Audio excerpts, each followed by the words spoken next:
안녕하세요. 이번에 명품 에듀케이에서 회계 강의를 맡게 된 공쌤이라고 합니다. 여러분들이 회계 자격증에 대해서 궁금해하시는 분들이 많아서 오리엔테이션을 준비해 보았습니다. 같이 보실까요? 먼저 전산세무회계 자격증, 이게 가장 보편화된 시험이고요. 그리고 AT 자격시험, 그리고 3일회계법인이 주관하는 회계관리와 재경관리사, 이렇게 구분을 할 수가 있습니다. 각 난이도별로 기초, 기본, 심화 이렇게 구분이 되어 있고요. 여러분들이 단계별로 나아갈 수 있습니다. 그런데 제가 강의를 진행하다 보면은 이 2급 때문에 말이 굉장히 많이 나옵니다. 선생님, 범위가 너무 넓어요. 그런데 기초 파트니까 이거 넘기고 시험 봐도 되지 않을까요? 이거 빼고 시험 1급 봐가지고 합격하는 애들도 많대요. 물론 합격할 수 있습니다. 하지만 저는 이렇게 표현하고 싶어요. 농도가 다르다. 회계 2급은 회계 1급의 전 단계입니다. 그러니까 회계 1급은 다음 단계라는 소리예요. 그러면 여기에 나오는 기초 항목에 대해서 절대 다루고 있지 않습니다.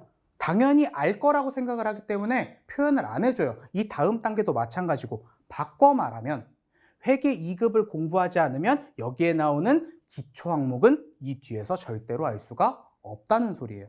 그럼 여러분들이 시험을 볼 때 얘네들 어려운 시험이잖아요. 난이도가 더 높아졌으니까 열심히 공부해서 시험을 봤어. 가채점을 했는데 합격 점수가 나온 거예요. 좋다 이러고 있었는데 결과 발표 날 확인을 해보니까 어떻게 됐어? 떨어진 거예요. 왜? 2급에 나오는 기초함정에 걸려서 떨어지는 거예요. 그렇게 1점 차, 2점 차로 떨어지는 학생 실제로 엄청나게 많습니다.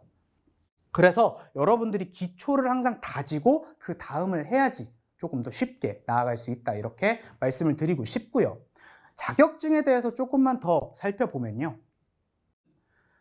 전체적으로 전산회계, FAT 회계관리 이렇게 구분이 되어 있습니다. 지금 보니까 전산회계랑 FAT는 이론과 실무로 구분이 되어 있는 것 같고요. 회계관리는 이론으로만 구분되어 있습니다. 근데 이거는 뭐 크게 상관이 없어요. 어차피 내용이 중요하니까요.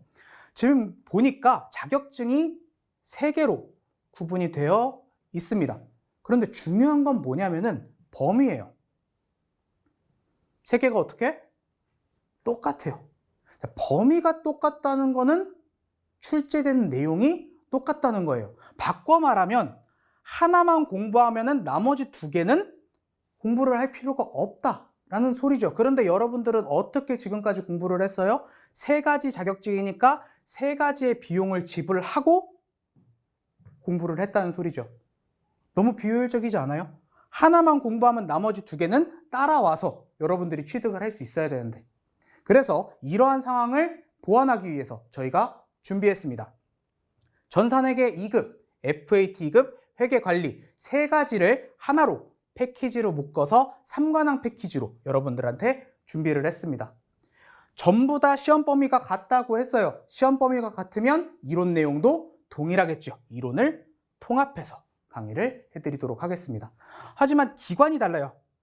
각각의 출제 기관이 다르기 때문에 유형이라는 것도 다를 수밖에 없어요. 그래서 과목별 기출을 따로 해드리도록 하겠습니다. 여기다 추가적으로 전산회계와 FAT는 아까 실무가 있었죠. 실무 문제. 얘네 둘 어떻게 해야 돼? 걱정하지 마세요. 이거 2개도 실무 자료를 PDF로 완벽하게 제공을 해드리겠습니다. 어떻게요? 3관왕 패키지를 이용해서 여러분들한테 제공해 드리도록 하겠습니다. 그러면 정리를 한번 해보도록 하겠습니다. 범위는 넓고 나오는 내용은 정해져 있다라고 했어요. 그것만 외우면 여러분들은 빠르게 단기간에 합격을 할 수 있겠죠. 핵심 내용으로 요약해서 강의를 해드리도록 하겠습니다.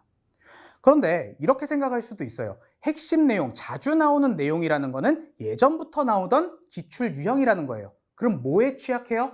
최신 유형에 취약하겠죠. 그럼 이거 어떻게 메꿔야 돼?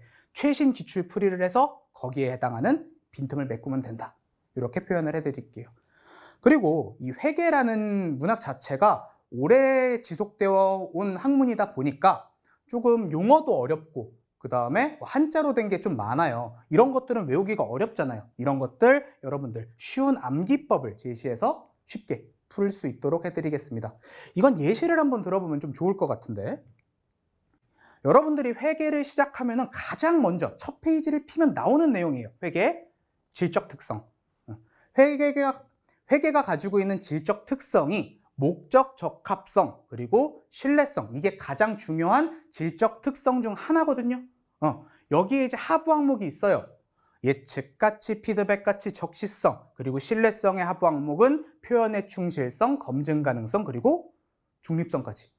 와, 용어만 들어도 어떻게 해야 될지 모르겠어요. 이게 뭔 내용이야? 그런데 그거는 제가 본 강의 가서 아주 쉽게 설명을 해 드릴 거고요. 이거는 그냥 여러분들이 시험에 어떻게 응용을 해야 하는지 보여드리도록 할게요. 자, 지금 보니까 앞 글자를 따니까 목, 예, 피, 적 이렇게 나와 있어요. 앞 글자. 자, 목, 예, 피를 적셔볼까? 뱀파이어? 목의 피를 적신다. 너무 좋아. 그리고 요거 앞 글자 한번 따볼게요. 심표 검중. 요거는 우리 뭐 어디서 들어본 것 같아. 샘표 간장. 이렇게 외우면은 여러분들이 시험 문제에 응용하기가 굉장히 쉽다. 어떻게 한번 보도록 할게요. 다음은 재무회계 개념 체계에 대한 설명이다. 회계 정보의 질적 특성 중 목적 적합성과 관련이 없는 것. 이렇게 물어봤습니다. 아까 뭐라고요? 목에 피를 적셔.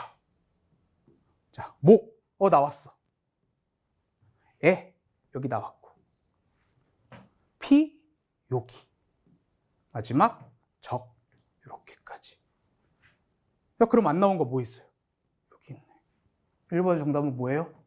2번. 자, 이런 식으로 가면 되는 거예요. 하나만 더 해볼까? 2번. 재무정보가 정보 이용자의 의사결정에 유용하기 위해서 신뢰할 수 있는 정보여야 한다. 자, 신뢰 나왔어요. 아까 뭐? 샘표, 간장. 자, 신 여기 있고요. 표 여기 있어. 간장. 다 찾았네. 그럼 안 나온 거 뭐가 있어요? 비교 가능성. 그럼 2번의 정답은 몇 번? 2번이 되는 겁니다. 너무 쉽지 않아요? 이런 식으로 여러분들이 어려워할 수 있는 문제 쉽게 풀어서 해석해 드리도록 하겠습니다. 자, 이 정도만 있으면 너무 아쉽잖아요. 그래서 명품 에듀케이에서 여러분들을 위해서 선물을 준비를 했습니다. 시험 문제 자주 나오는 문제들이 분명 존재를 합니다. 그런 문제들 모아서 풀면은 굉장히 쉽게 배울 수 있고요. 또 제가 굉장히 쉽게 풀어드린다고 해도 어려운 문제는 있을 수 있어요. 그런 문제 풀어봐야겠죠. 그런 문제 쪽집게로 풀이해드리도록 하겠습니다. 그리고 용어 자체가 굉장히 어렵다라고 했어요. 한자로도 되어 있고 옛날 용어이기 때문에 그런 용어들 한번 정리를 해주면 굉장히 여러분들 쉽게 공부할 수 있겠죠. 용어 정리해드리도록 하겠습니다. 제가 지금 계속 문제를 제공해 드리고 어려운 문제도 제공해 드리고 한다고 했는데 다른 사람들이 풀 수 있다고 해서 내가 쉽게 풀 수 있다? 이거는 아니라고 생각을 합니다. 나한테만 어려운 문제 있을 수 있어요. 하지만 인터넷 강의하면 이런 거 질문하기 어렵죠. 어떻게 해야 돼요? 카페에다가 여러분들이 질문 올리시면 빠르게 피드백 해드리도록 하겠습니다. 그리고 여러분들 기출문제 중요하죠. 최신 기출문제가 있어야지 여러분들 경향을 파악할 거 아니에요. 기출문제 빠르게 제공해 드리도록 하겠습니다. 이 모든 거 여러분들이 3관왕 패키지를 이용하시면 무료로 제공해 드리도록 하겠습니다. 여러분들 2급 기초 내용이라고 생각하셔가지고 그냥 빠르게 가고 싶다고 생각을 하실 수 있는데 여러분들이 기초 발판을 제대로 디뎌놔야지 더 높은 곳으로 올라갈 수 있습니다. 여러분들이 더 높은 곳으로 빠르게 올라갈 수 있도록 저희 명품 에듀케이에서 여러분들의 날개가 되어드리도록 하겠습니다. 저는 그러면 다음 강의에서 여러분들을 뵙기를 기도하면서 이만 물러가도록 하겠습니다. 수고하셨습니다.